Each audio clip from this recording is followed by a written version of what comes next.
Didukung oleh Selamat menunaikan ibadah puasa. Sarung Al-Samsi.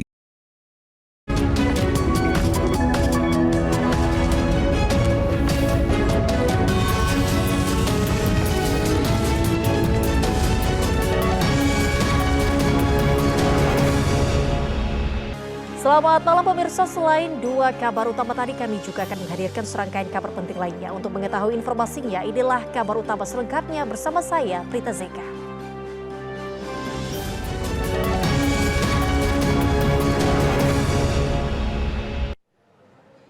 Kita awali dengan informasi yang pertama, pemirsa. Memasuki hari ke-10 terakhir di bulan Ramadan, masyarakat Muslim di wilayah Jakarta dan sekitarnya beramai-ramai melaksanakan iktikaf di Masjid Istiqlal Jakarta.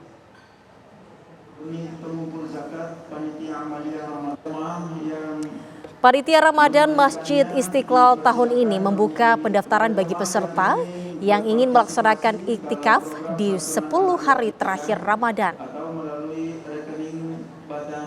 Peserta yang telah terdaftar sudah mencapai 500 orang peserta, 200 peserta laki-laki dan 300 peserta perempuan. Panitia menyediakan fasilitas khusus untuk peserta yang telah terdaftar, namun bagi yang belum berhasil mendaftar dipersilahkan untuk beriktikaf seperti jamaah umum biasanya. Para ulama kemudian mengecualikan perempuan ahli kitab Nasrani atau Yahudi atau nifasnya untuk bisa nanti biasa tidak ada niat kemudian ya setelah yang seperti ini berkecualian ya, jadi mandi besar ataupun wudhu ya tidak sah. Kenapa? Karena dilakukan oleh orang yang muslim ya, kecuali itu tadi perempuan tamyiz itu adalah batasan rakaat sholat zuhur. Dia bisa menjawabnya karena mahal makan, minum, buang air kecil, kemudian sendiri. Maka dikatakan anak ini ya, air suci mensucikan. Kenapa? Karena air itu tadi dikatakan benda suci yang dimasukkan ke dalam air, benda sucinya bisa dipisahkan. Itu artinya suci tapi tidak bisa dipakai. Jemaah bahwa unit pengumpul zakat panitia amaliyah Ramadan yang menunaikannya dipersilakan menghubungi kepada jemaah yang ingin Presiden Prabowo Subianto menggelar peringatan Nuzulul Quran di Kompleks Istana Kepresidenan Jakarta pada Selasa malam. Acara yang dihadiri sekitar 250 tamu undangan ini dimulai pada pukul 19.30 waktu Indonesia Barat yang ditandai dengan kehadiran tamu undangan di Kompleks Istana Kepresidenan Jakarta. Sejumlah menteri dan para pemuka agama pun tampak hadir memenuhi undangan malam ini. Tampak hadir Menteri Agama Nazaruddin Umar, Menko Polhukam Jamari Chaniago, Menko Hukum dan Impas Yusril Iza Mahendra, Menko PM Muhaimin Iskandar, Menteri Kesehatan Budi Gunadi Sadikin, Menko Infrastruktur dan Kewilayahan Agus Harimurti Yudhoyono, serta Menkomdigi Mutia Hafid turut hadir dalam kegiatan tersebut. Turut hadir pula Ketua KPK Setio Budianto, Ketua DPD Sultan Bakhtiar Najamuddin, serta tokoh agama Quraisy Shihab dan Alwi Shihab. Kemudian 30 anak yatim dari panti asuhan pun juga hadir dalam perayaan malam Nuzulul Quran malam ini.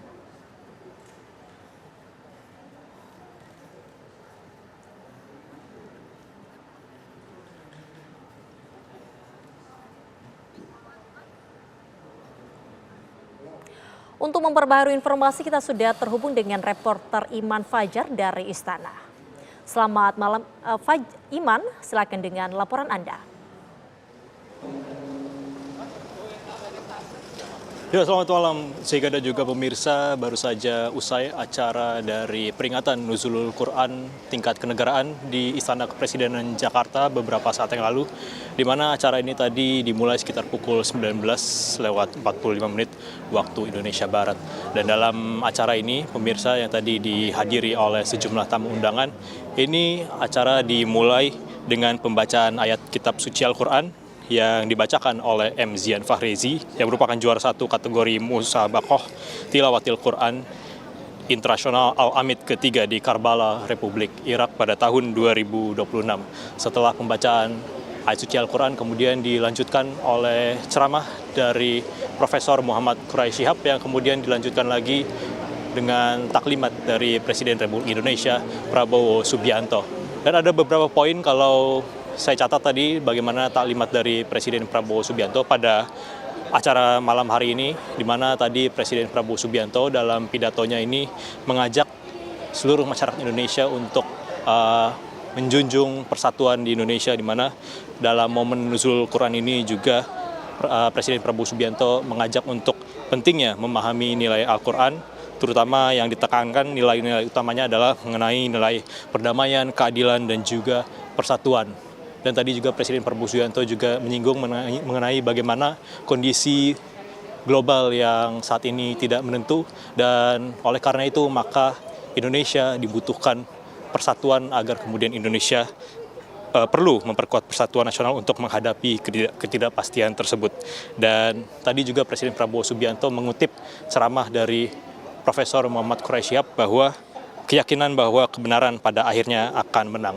Selain itu juga tadi Presiden Prabowo Subianto juga kembali seperti pada pidato-pidato sebelumnya menyampaikan komitmen terhadap pemberantasan korupsi, dan juga negara juga tidak akan maju jika pemerintah tidak mampu membersihkan diri dari korupsi. Itu yang disampaikan oleh Presiden Prabowo Subianto. Dan di akhir, Presiden juga mengajak persatuan dan juga meminta doa dan dukungan dari para ulama dan masyarakat, dan mengajak seluruh elemen bangsa untuk bersatu, bekerja keras, dan menjaga Indonesia, dan menegaskan optimisme bahwa Indonesia mampu mengatasi kesulitan dan mencapai kemajuan. Setidaknya ada banyak poin-poin ataupun juga nilai-nilai yang diambil dalam Nuzulul Quran ini, di mana memang sejumlah pejabat juga menyampaikan bahwa memang malam hari ini juga menjadi momen refleksi untuk kemudian mengambil hikmah kebaikan dari malam Nuzulul Quran ini. Demikian, Zeka. Terima kasih Iman Fajar mengabarkan langsung dari Istana Negara. Kemudian kita akan bergeser di Istiqlal. Ada Novan di sana. Selamat malam Novan. Silakan dengan laporan Anda. Ya, selamat malam Zega dan juga pemirsa. Saat ini baru saja telah usai sholat tarawih yang dilaksanakan di Masjid Istiqlal, dan sekarang ini dilakukan tadarus atau pembacaan Al-Quran secara bersama-sama pemirsa, di mana memang hal ini dilakukan hingga nanti pagi, di mana rangkaian ibadah akan dilakukan oleh umat muslim dikarenakan umat muslim saat ini sedang melaksanakan ibadah iktikaf begitu pemirsa. Iktikaf sendiri adalah kegiatan di mana berdiam diri di masjid dengan niatan untuk beribadah begitu pemirsa. Hal ini bertepatan dengan masuknya bulan Ramadan ke-21 Ramadan 1447 Hijriah, dan juga 10 malam terakhir di bulan Ramadan, yang dimana umat Islam meyakini malam ini penuh dengan kemuliaan dan juga menjadi waktu yang tepat bagi umat muslim untuk meningkatkan ibadah mereka. Dengan ini umat muslim akan terus mencari atau akan menggali pahala dari kegiatan-kegiatan ibadah mereka, mulai dari pembacaan Al-Quran dan juga zikir, doa, serta melaksanakan iktikaf itu sendiri. Dan untuk itu Masjid Istiqlal menyediakan tempat dan juga fasilitas bagi umat Islam yang hendak melakukan iktikaf di Masjid Istiqlal ini, dengan menyediakan tempat, menyediakan ruang, fasilitas, dan juga menyediakan penitipan barang, sehingga jamaah yang datang ke Masjid Istiqlal ini tidak perlu mengkhawatirkan barang bawaan mereka dikarenakan sudah ada jasa penitipan barang dan bisa melaksanakan ibadah dengan tenang begitu pemirsa. Dan sebagai informasi, setidaknya terdaftar 500 jamaah yang akan melakukan iktikaf pada malam ini. Namun jika Anda memang belum sempat mendaftar atau belum sempat menghubungi dari pihak Istiqlal itu sendiri, ya tidak usah khawatir pemirsa, dikarenakan memang Masjid Istiqlal terbuka 24 jam di 10 malam terakhir di bulan Ramadan ini untuk Anda yang ingin datang untuk melaksanakan ibadah di Masjid Istiqlal ini. Dan semoga pemirsa di sisa-sisa malam Ramadan atau di sisa-sisa hari di bulan Ramadan ini kita bisa terus meningkatkan amalan ibadah kita dan semoga bisa diterima di Allah dan bisa terus bertemu dengan bulan Ramadan selanjutnya. Saya kembalikan lagi ke studio Zega. Terima kasih Novan atas laporannya dan tadi juga ada laporan langsung dari Iman Fajar dari Istana Negara. Terima kasih rekan-rekan, selamat bertugas kembali. Pemimpin baru Iran resmi ditunjuk, ribuan warga di Tehran turun ke jalan untuk merayakan keputusan tersebut.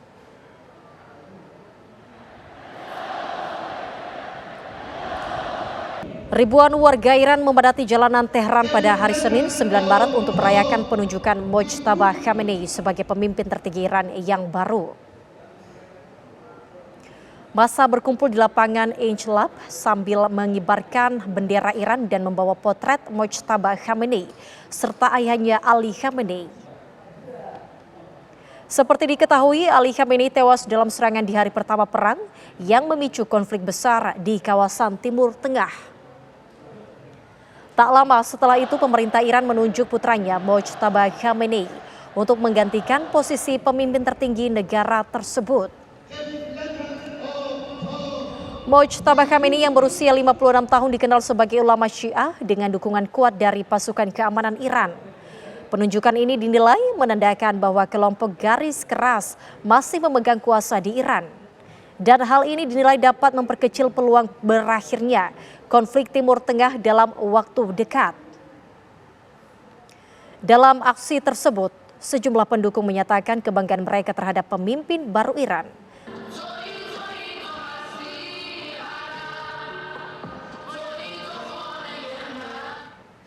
Ya pemirsa, berikut informasi rudal-rudal yang dimiliki oleh Iran.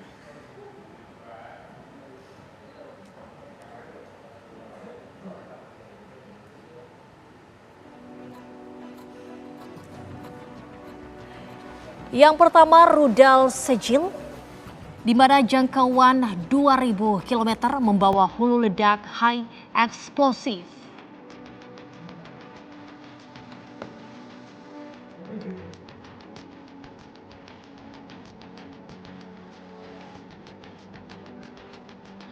Kemudian ini dia pemirsa rudal Emad 1.700 km.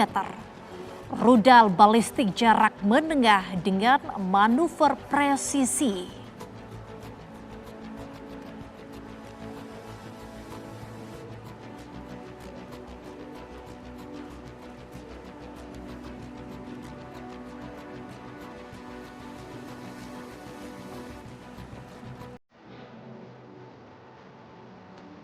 Dan ini dia rudal Guard, di mana ini 2.000 km dengan akurasi lebih tinggi dengan circular error probable.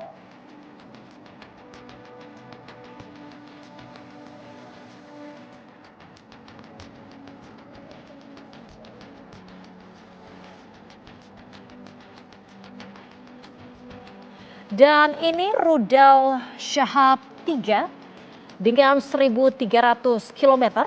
Akurasi serangan presisi dengan kelengkapan hulu ledak.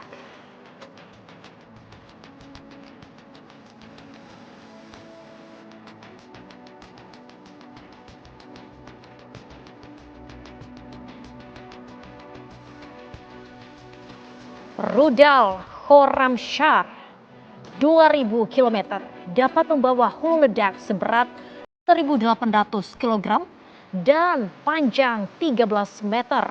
Rudal balistik jarak menengah.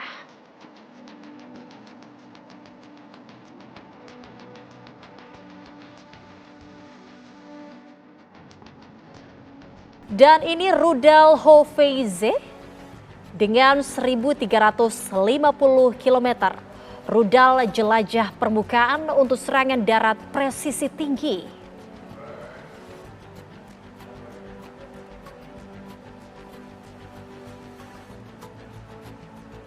Dan berikut peta kekuatan pasukan Iran versus Amerika Serikat.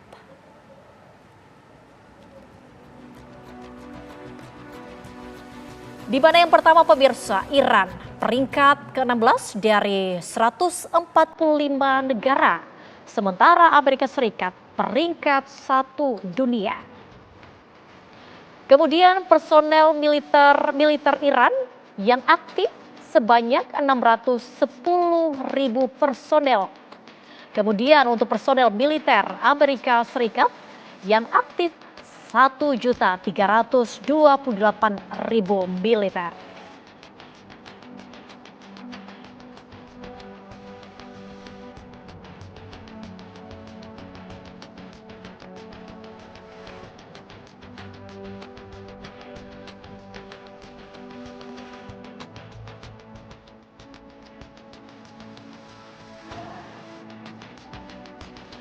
Kalau dilihat dari pasukan khusus Iran antara Amerika Serikat, Iran mempunyai IRGC, kemudian Quds Force dan Basij.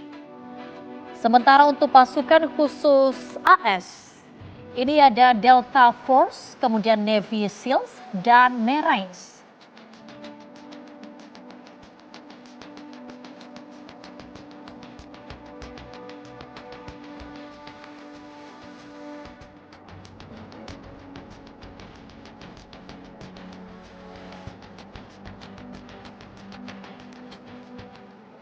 Dan informasi lainnya terkait dengan perang antara Iran dan juga Amerika Serikat akan kami hadirkan selengkapnya usai jeda berikut ini. Tetaplah bersama kami.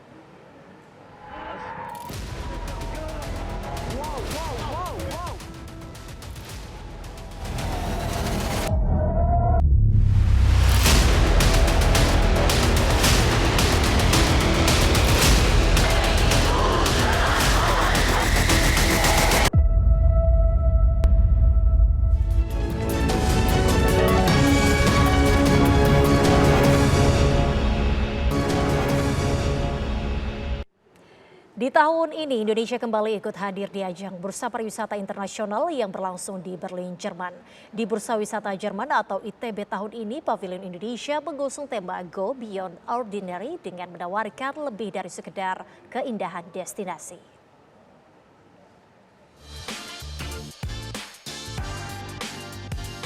Dalam kegiatan tahunan Bursa Wisata Jerman atau ITB Berlin, Indonesia kembali turut serta memeriahkan ajang ekspo terbesar di Eropa.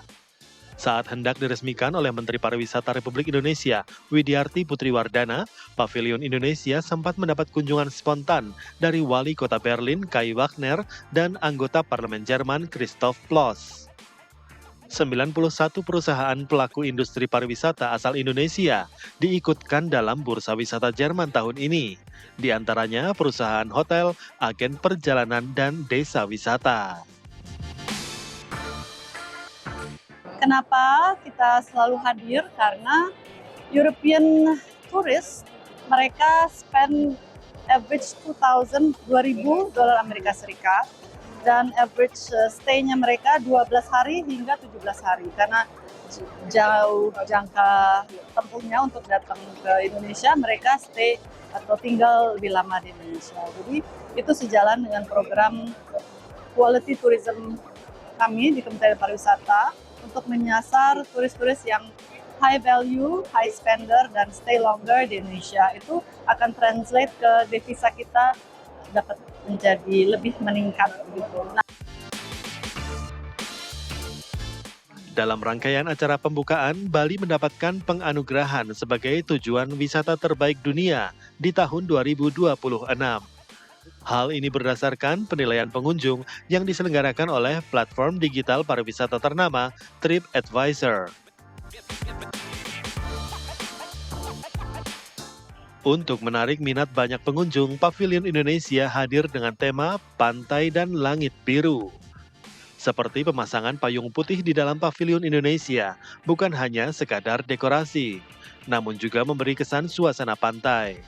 Ditambah lagi detail daun nyur kering, serta kain-kain wastra bernuansa biru yang dipasang menaungi Pavilion Indonesia, memberikan kesan langit biru dengan angin sepoi-sepoi.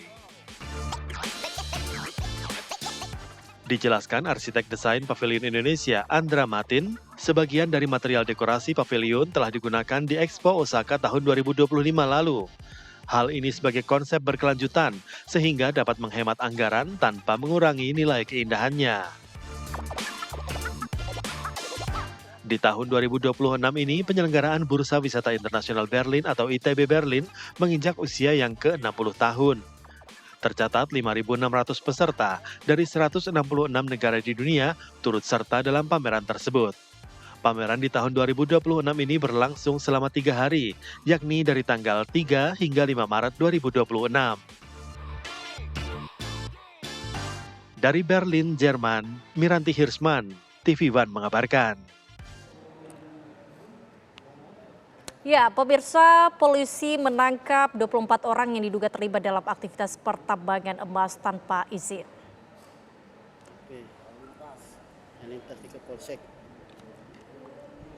Dari jumlah itu 14 orang ditetapkan sebagai tersangka, sementara 10 lainnya masih menjalani pemeriksaan.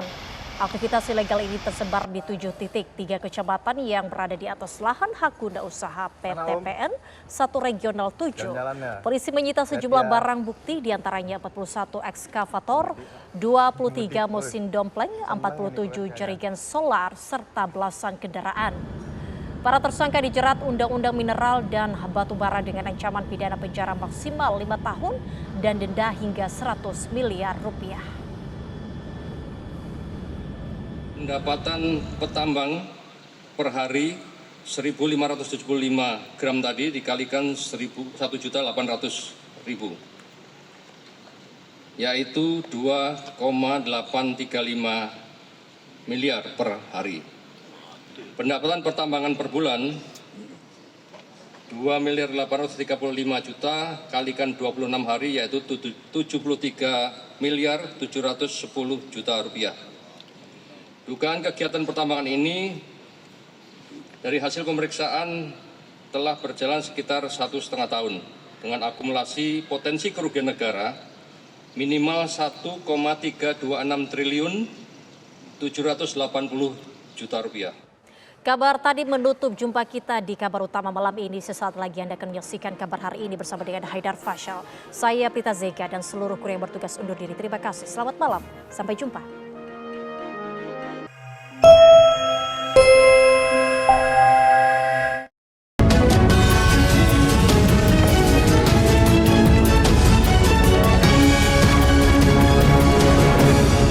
Didukung oleh Selamat menunaikan ibadah puasa.